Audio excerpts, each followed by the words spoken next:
Welcome to another episode of The Brand Called You, a video and podcast show that brings you leadership lessons, knowledge, experience, and wisdom from hundreds of successful individuals from around the world. Today, it is my privilege to welcome a very successful entrepreneur from San Diego, California, and a member of the YPO to the show. Kevin Bauer, welcome to the show. Good morning, Ash. Thanks for having me. Excited to spend some time with you today. Thank you. Kevin is the managing partner of Envoy Ventures, which is the digital experience consultancy. He is an entrepreneur, he's an investor, and I think he has been an investment banker. And as I mentioned a little while ago, he's from San Diego, California. So Kevin, tell me, what would you say are three key milestones in your career or your life? Yeah, I'd say that key milestones for me that really pushed me into the seat and having the opportunity to chat with you today. Very, very early in my career, and I think the older you get, you understand the importance or the benefit of timing sometime as you enter into new markets, new opportunities in your career. I spent the first 10 years of my career in the investment banking industry.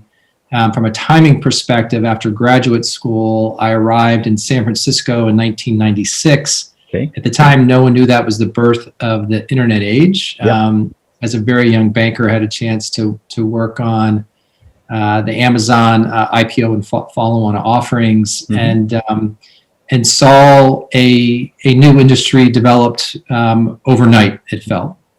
At that same time, as a banker, my first milestone was, despite the excitement of being involved in all those transactions, working for one of the leading investment banks in the technology sector, I craved for more time and interaction with the CEOs and C-suites I was working for. Okay. So I think that realizing that success just wasn't necessarily driven around the opportunity that I was having with the investment banking industry, first step for me in my career, but really pushing me that what was driving me day in and day out, and I think that I wanted to be on the other side of the table, so to speak, helping drive the value in companies versus maybe necessarily being their financial consultant. So I think that that transition point for me, and then making that decision very early in my career, despite maybe more financial success than I ever expected as a late 20-year-old, early 30-year-old, pushing me to find something more. Okay. I would say the next series, there was a pause. So for a period of time, growing as an operator, cutting my teeth running companies, but it pivoted more on a series of events in my personal or family life that over a short period of time, 3 to 5 years at the most, my mother-in-law passed away very unexpectedly at an early age from a brain aneurysm. I have two beautiful young boys who are teenagers, young men, I should say now. And as my older son was entering into his teenage years, we learned that he had a rare genetic disease, an orphan disease that was really quickly impacting his kidney function in hearing. And as a parent, as you know, I think there's nothing more focusing in life than trying to understand how you can help your son or daughter. And then the third on top of that was right on the heels of focusing on my son was personal health, where I think at the prime of health in my life in my mid-40s, running Ironman distance triathlons, I had a rare cardiac issue, which ultimately forced me to get surgery to deal with some heart issues. Wow. And so that inflection point on over just a really short period of time, just getting you to focusing on the whys, the nows, how temporal all of this can be. Correct. The importance, sort of what you're doing day in and day out, and the meaning behind it. And then the last was recently, before moving over into Envoy. I would say that, Ash, a lot of my roles on the operating side over a 10 to 15 year period were more steward driven. Coming into existing business models, helping them grow sort of mid to later stage in development, business models ranging anywhere from $50 to $100 million in size. And I think the pause point for me was really thinking about to the opportunities back in my earlier entrepreneurial days, either from the startup point or to early stage in development, and how much I felt a different sense of accomplishment, helping sort of through those growth periods. It's a different roller coaster ride for sure, but really being involved earlier in stage versus, again, different degrees of rewards that you can get from it, but helping a business model try to figure out how to push through $100 million mark. Very interesting. And I'm sure all of you are well now, and I pray that all of you continue to stay absolutely well. Yes, we're in a much better groove right now. So now let's talk about Envoy Ventures a little bit. Tell me about the venture. What is digital experiences consultancy? Yeah, so hopefully it's not lost on anyone that we are in a digital world, a digital economy. I think if you read some of the publications, whether it's McKinsey or Boston Consulting Group, we've seen digital acceleration just in the last 6 months that a lot of people are saying fast forward to the next 5 or 10 years. Mm-hmm. We've been getting there over the last 20 years, but just fantastic acceleration over the last several. Now the pandemic even putting more catalyst to it. Right. For Envoy, it's the fusion of what we would sort of view as almost like a truism that success of a business is really wrapped around first identifying who your customers are and delivering a world-class experience to whatever sort of good or service you're providing them. Mm-hmm. We don't think that has changed in many decades, or maybe since the time of starting businesses. But then connecting the reality of sort of we're living in this digital economy, there's a different lens that you need to bring to the table. We don't always have the benefit of interacting with our customers in a physical or in-person standpoint. But how do we do that? How do we create the right digital experience with our end consumer customer network that allows us to be effectively, representing and performing where we are today, and having a chance to sort of develop that vision in the coming years. Very interesting. So, when I was reading about you, there's a quote from you which says, "We partner with pioneers to build the brands and experiences of the future." Right. Let me understand this particular comment and the process. Yeah, so we're lucky. I'd say we're there's two parts of our organization, and we have what we call a digital experience consultancy. We're 125 employees strong. It's an agency filled with people that are core strategists that are helping C-suites and boards thinking about the problems that they need to solve to launch new products, fine-tune their brands, launch new service offerings, fine-tune business models. And then coupled with all those strategists are brilliant creatives, engineers, developers that are putting those ideas to work in a digital world, meaning the development of websites and commerce platforms and mobile apps and managing digital marketing programs for our clients. So we have 125 people that every day are putting on their boots, so to speak, thinking about how to impact the businesses for our clients.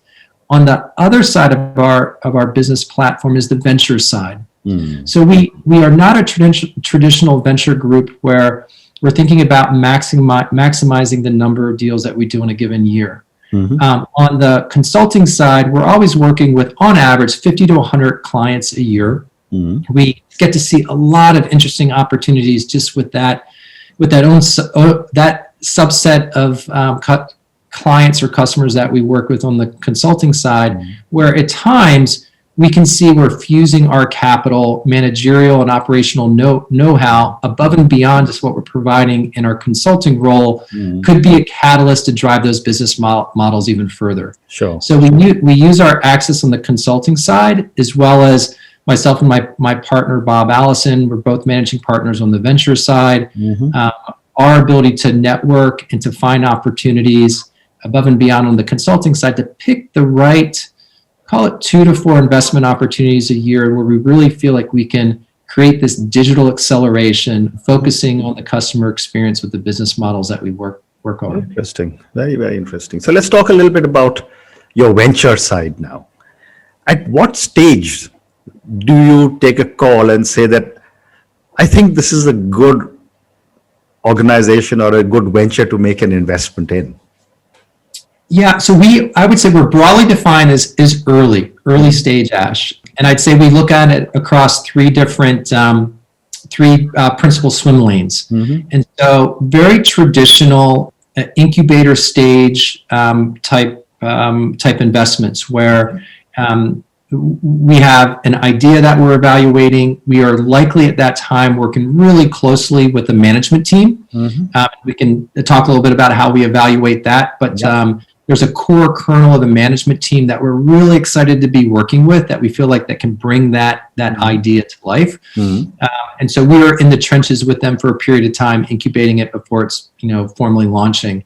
We'll also, the other two swim lanes, we'll work with multi-billion-dollar companies, and I think you might have seen this in your background and experience.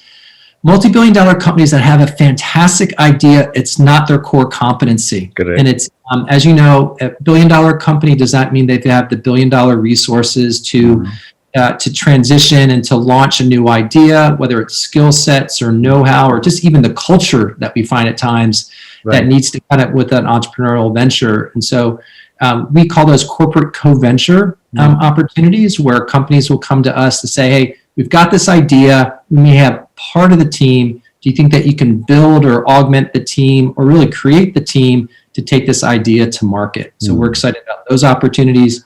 And then the third is maybe more traditional early stage seed or series A rounds, where we're probably not driving the business models as much relative to the other two. We probably have a pre-existing relationship with those management teams or some of the other venture groups involved. But we're really excited to be part of it. And generally with those opportunities, we are still using the consulting side of our business to help drive those business models as much as we can. Terrific. And are you sector agnostic, or are you focused on technology only or some other sectors? Yeah, so I'd say 4 primary sectors.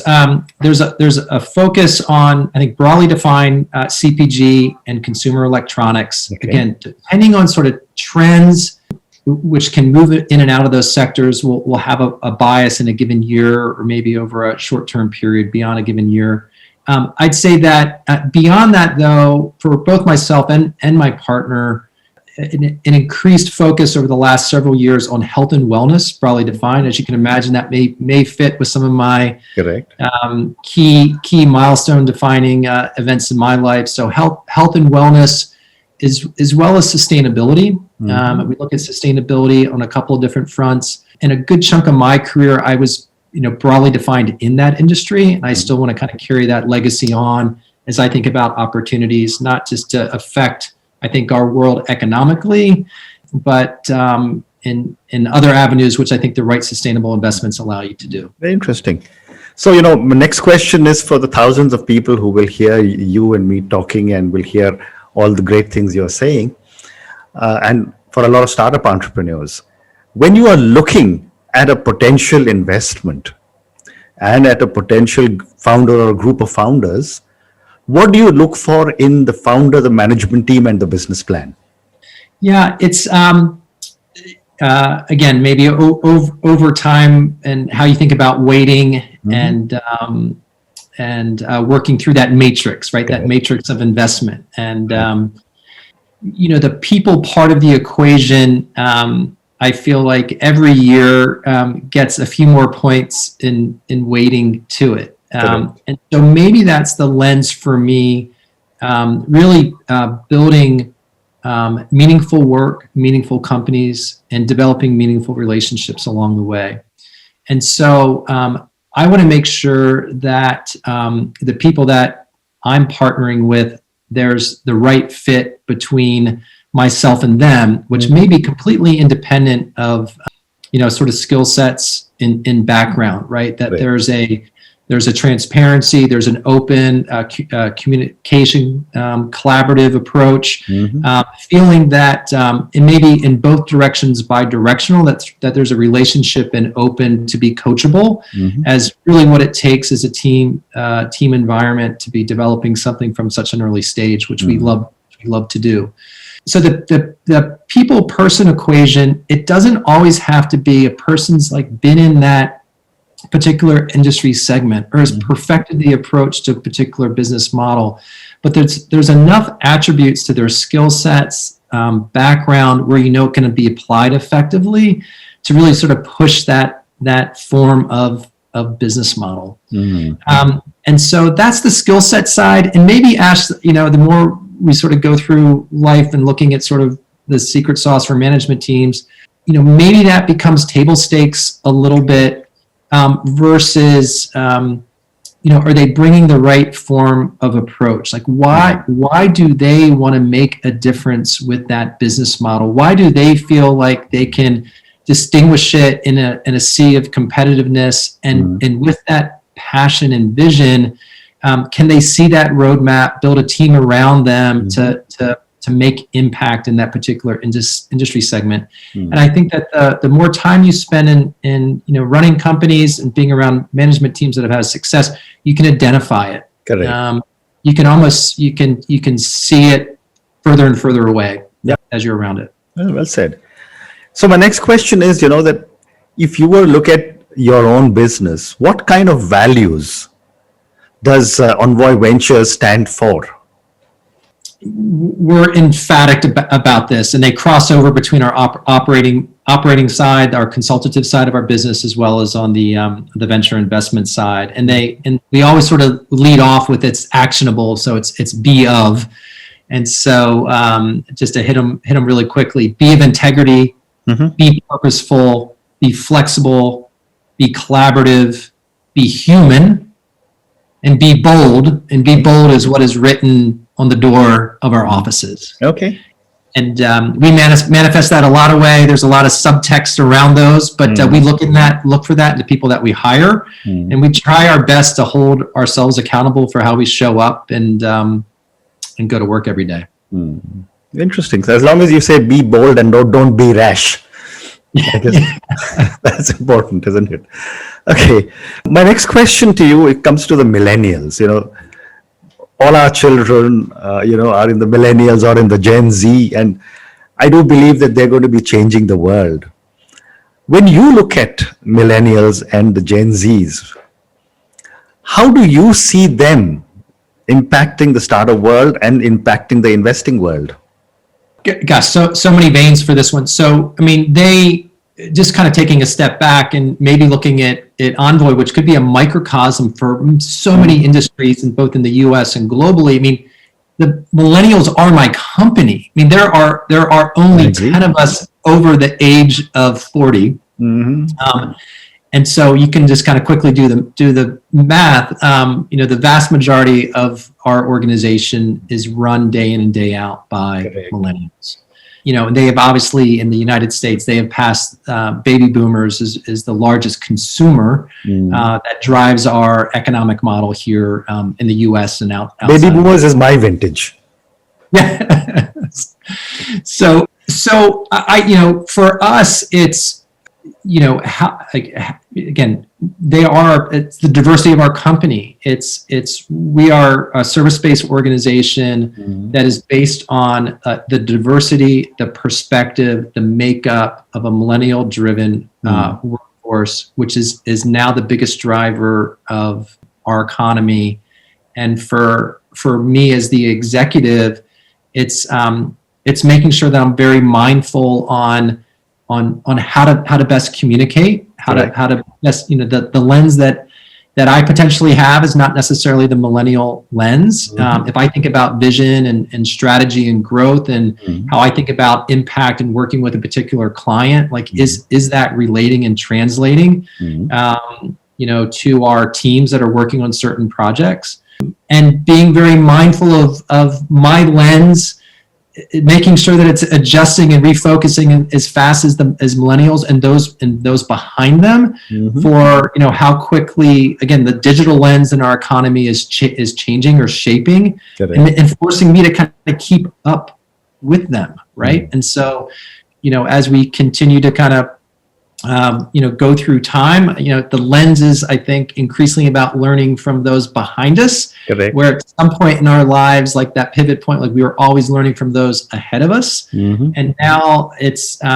you find yourselves in different roles and opportunities, and it's the opposite, right? It's really, we may be leading in our jobs and how lucky we are in those roles and opportunities. but it's really developing those teams around us and how much they continue to push us to learn and drive our own curiosities. Fabulous. So I'm going to now move to the next segment of our conversation, which are some questions for you personally. I think I have time for 2 or 3 questions. Kevin, investment banker, entrepreneur, investor, been through ups and downs in life like all of us have. What does success mean to you? I love the question because I do feel like, so much more clarity just in the last, 5 years or so of my life, Ash. There's a great quote that I've been stealing the last year or so from Maya Angelou, which is a fantastic poet. I get most notably, but a writer, film producer in the U.S. She also did the inauguration for Bill Clinton, and I think it goes along the lines of liking yourself, liking what you do, liking how you do it is a definition of success. I may only alter that by liking who you're doing it with. Just the importance of relationships. But that it really connects with me. It connects with me on, if I think about liking yourself, the old analogy, don't help anyone else on a plane until you get your own mask on.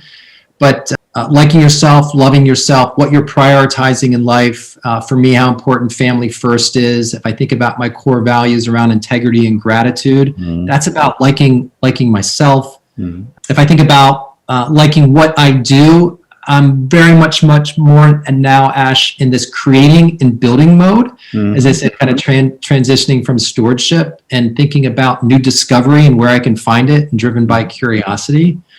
And then really how I do it is I've always been driven to leadership roles. Now I'm a bit more curated on the type of leadership roles that I'm going after, but really with that probably being driven by how I can inspire and maybe find more, create more out of others along the way as I'm making a difference. Fantastic. So, and Kevin, my last question to you now, and I'm going to ask this question on the subject of failure. I have a new book coming out on failure in 2 months' time. And I've often said that in most parts of the world, parents don't teach children that it's okay to fail. And yet we keep on failing and learning. So my question to you is, what have been some of your learnings from some of your biggest mistakes or your failures? Yeah, I could not agree with you more. And I do hope my kids remember me as a father, as a parent that that embrace learnings along the way.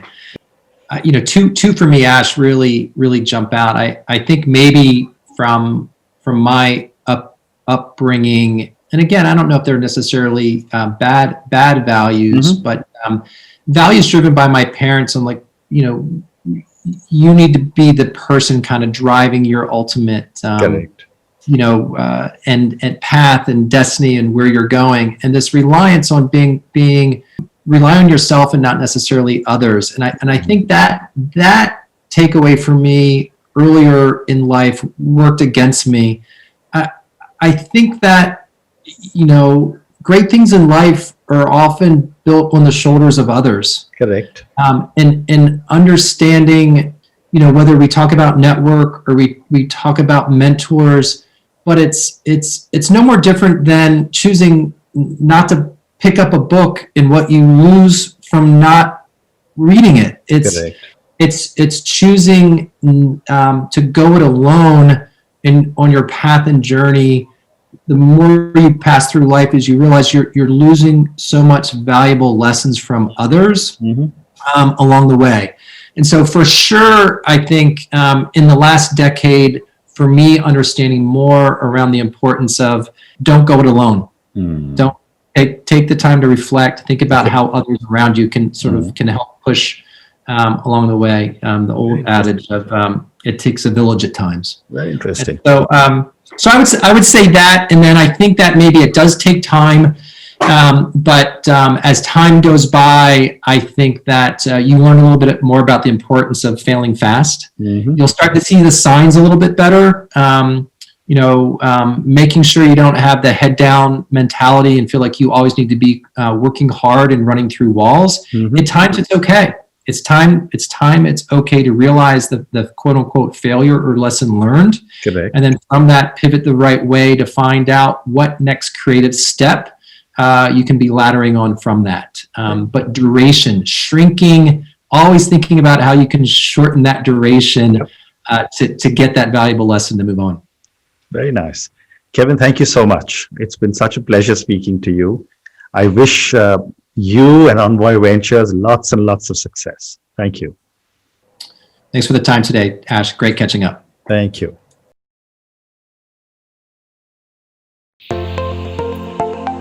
Thank you for listening to the Brand Called You videocast and podcast, a platform that brings you knowledge, experience, and wisdom of hundreds of successful individuals from around the world.